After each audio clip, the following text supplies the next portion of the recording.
Well, thanks for joining us again today, Stockwell Day to Day, as we look at stories that you might not get insights like these on mainstream media, but on the top stories of the day.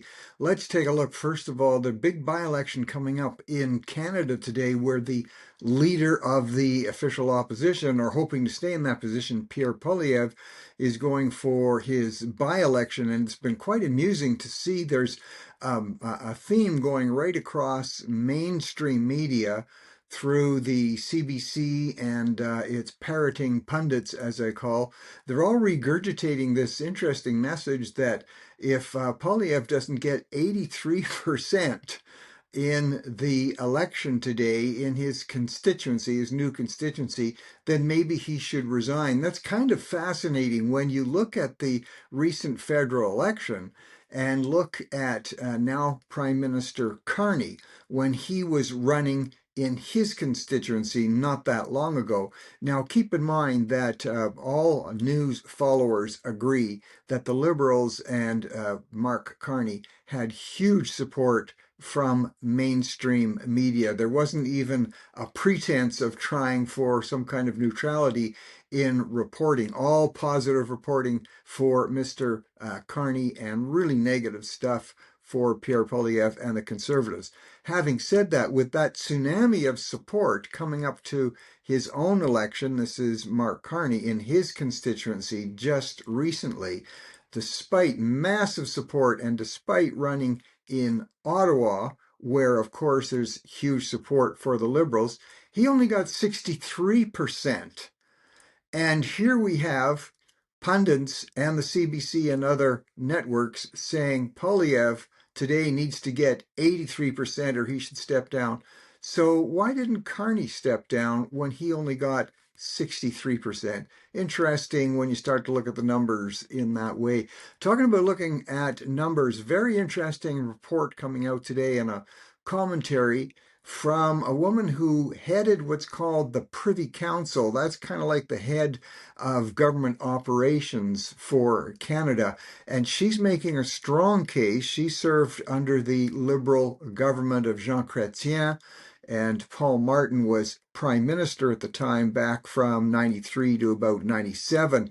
And she, as a Privy Council top civil servant, is saying that the Liberal government needs to make massive, she's using the phrase massive cuts to government spending. The reason for this, of course, and everybody recognizes, but media tries to hide it, you simply cannot continue to run deficit after deficit. That starts to build up a debt, and that debt has a carrying cost. When you borrow money, you have to pay interest on it. And eventually, the interest, just covering the carrying costs of your own debt, that becomes the biggest single payment, more than any other department. Huge amounts. And what that does eventually, when a government racks up debt and needs to keep on borrowing, the cost of borrowing rises because the debt is so high and the chance of repayment becomes risky. People actually, the huge bond dealers, actually will stop lending you money. That's when a government goes into default, and you can see the effects of that over the years when you look at what happens to nations in South America, nations in Africa, when they go into default. It is very bad news for everybody, poverty for everybody. So here, this former head of the Privy Council is saying that Mr. Carney has got to do massive cuts.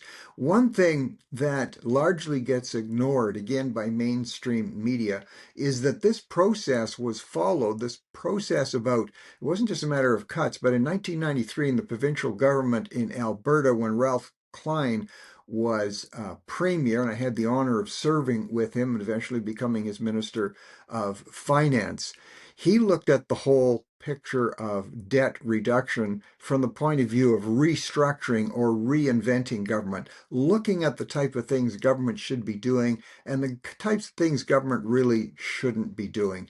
And it was under that process that in Canada, the Alberta government of the day became the first government to actually climb its way out of a horrendous debt pit and start to balance its budgets. And being able to do that, also did it with reducing taxes, also eventually bringing in, I had the honor of bringing in a so-called flat tax, which benefited low-income people first. Media hates looking at the Alberta model because it takes a small c conservative approach. And anytime you talk about reducing taxes, immediately people start screaming that you're only helping millionaires or billionaires, when in fact it's low income and middle income people that get help first. All of that to say, very positive to see at the national level the federal government starting to sound serious. Let's see if they go through with it. And one thing that all governments should be doing, all levels, municipal, provincial, federal, stop hiring now. Stop hiring today, because you have natural attrition. That's people retiring. That's happening on just a natural basis. Anywhere from 5 to 9% of a civil service will retire in a given year. You have AI with amazing, amazing efficiencies coming into play. So you don't necessarily have to rehire for every person who's stepping down. And you don't have to do even massive firing. You can get innovative on the process. Keep in mind, whether you are at the municipal, provincial, or federal level, every time you hire a new person, that is a 50-year commitment on the back of every taxpayer. 50 years, because if that person stays with you for 25 years and then retires and has their pension for another 25 years, that's a 50-year commitment for every person you hire. And the federal Liberal government in Canada, their hiring and the increase in the size since Justin Trudeau became Prime Minister was horrendous. The increase in size. It has to be done. Do it smartly. Look at the Klein model. If we don't do it, we actually are destroying the future hopes for our kids and grandkids. So let's hope they get serious about it. Talking about the area of what media reports and how media reports. Kind of interesting when you look at, I like doing follow-up stories, scan the media and see what they talk and how they talk about any particular event. For instance, the recent Trump-Putin meeting in Alaska. I recently asked one of the AI search engines, Perplexity, which is actually pretty good, I find. I asked it to do a media scan of what mainstream media was saying about the Trump-Putin meeting in Alaska. And it listed off all of the left-leaning media. It talked about what CNN was saying, what the BBC was saying, what CBC was saying, what MSNBC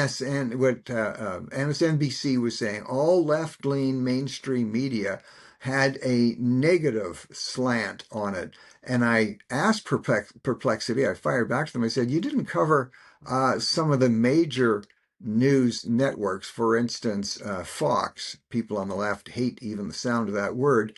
And why did you not do that? And Perplexity responded to me, and I appreciate it better than most human beings, saying, you know what?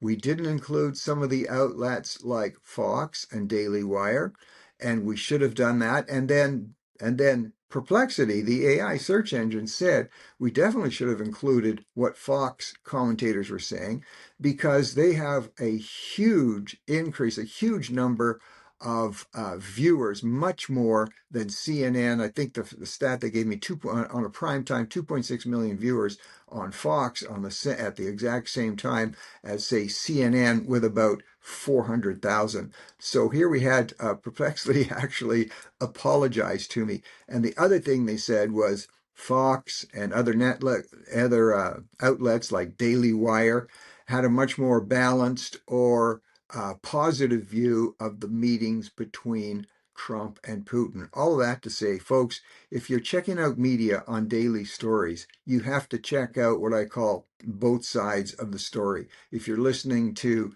left-leaning commentators, as most are in mainstream media, you've also got to listen to or watch broadcasts and podcasts that are more down the line, more centrist, maybe like this one. Glad you're watching. Just keep that in mind. Scan all of the universe of commentators. You don't have to read every single one, but get a sense of what they're saying on both sides of the political equation. And looking at a dire situation that we're facing right now and that Israel has been facing, its existential threat to its very survival. Here again, Canada did something that was nothing short of bizarre a couple of weeks ago when Hamas was at the point of signing a ceasefire. They realized that they were done like toast, that Israeli forces block by block, city by city, were eliminating them. They were ready to sign a ceasefire. And the most bizarre thing happened. Canada and a few other nations came out with a statement saying they were going to recognize Palestine as a standalone state. And they were doing that without a whole lot of priors in place. Here is Gaza, Palestinian Gaza, ruled by Hamas. And remember, it is in the Hamas charter that every Jew must be killed everywhere, all the time. And it's in the Hamas charter that Hamas itself does not want a two-state solution. Hamas does not want it. And they happen to have still a majority of Palestinians supporting them. And here, right on the bridge, right on the edge of Hamas signing a ceasefire, Canada came out with these ridiculous statements supporting this creation of a Palestinian state.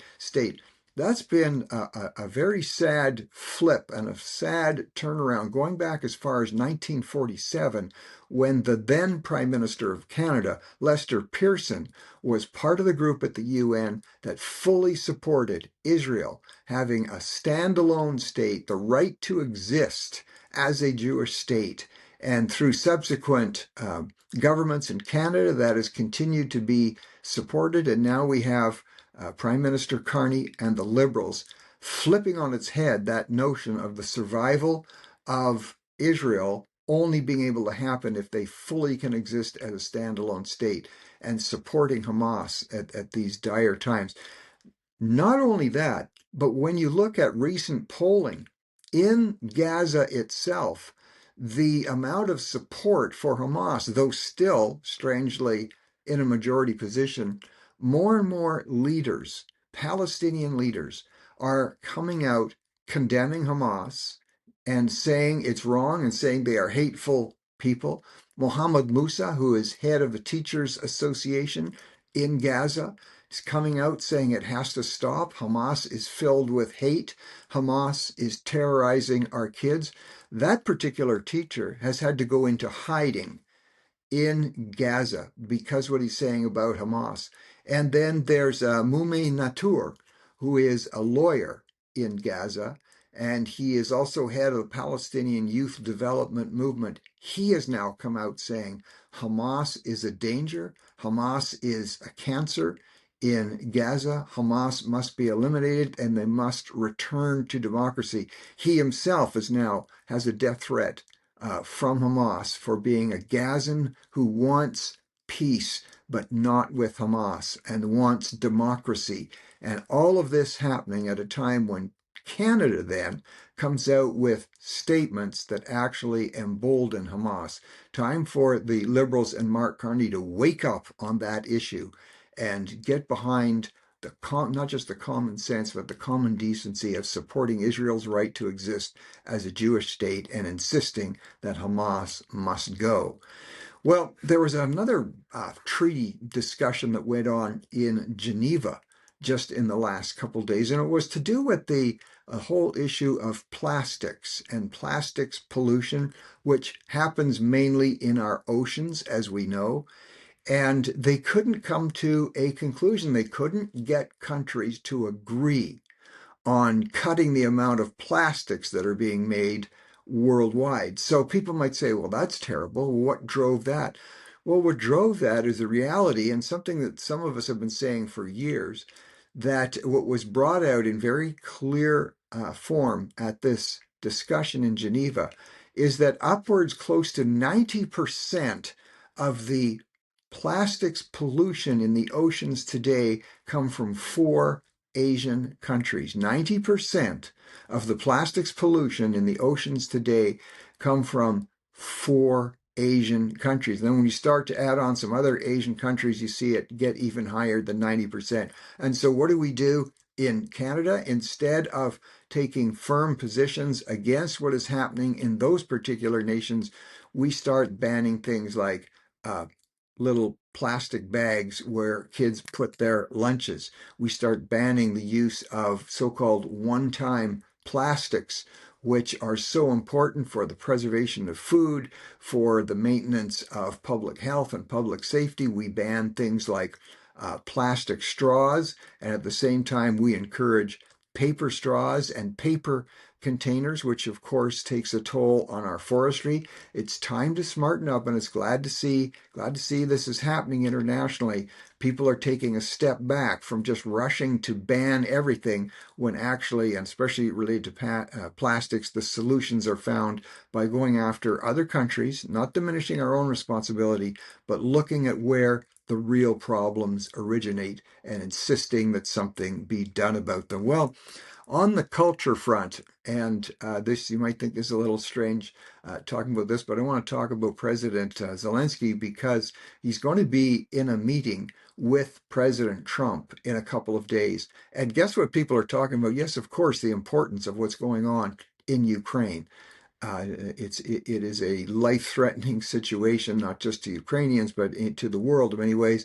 And yet people are starting to guess and starting to take bets on what is Zelensky going to wear? Is he going to show up casual as he did before in kind of his party outfit? Or is he going to wear a business suit? And the pundits and the Las Vegas bet takers are saying he's probably going to split down the line and show up in a military suit so that he's not seen as caving in to what was seen as an insult that he had made last time he showed up at the White House, showing up in his casual clothes. But if he wears a suit, he doesn't want to be seen as having caved in. So he might split it down the line and wear a military suit. So if you're looking to make some quick money and hopefully you think you have a line on what he's going to wear, contact your bookkeeper, contact the Las Vegas bookkeepers, and put your bets on, is it going to be military suit? Is it going to be casual? Or is he going to do it up maybe with an Armani? And closing out, talking about culture and what people are wearing, the NFL is causing a stir again. I'm not sure why they do this, but um, male cheerleaders is getting some attention and controversy.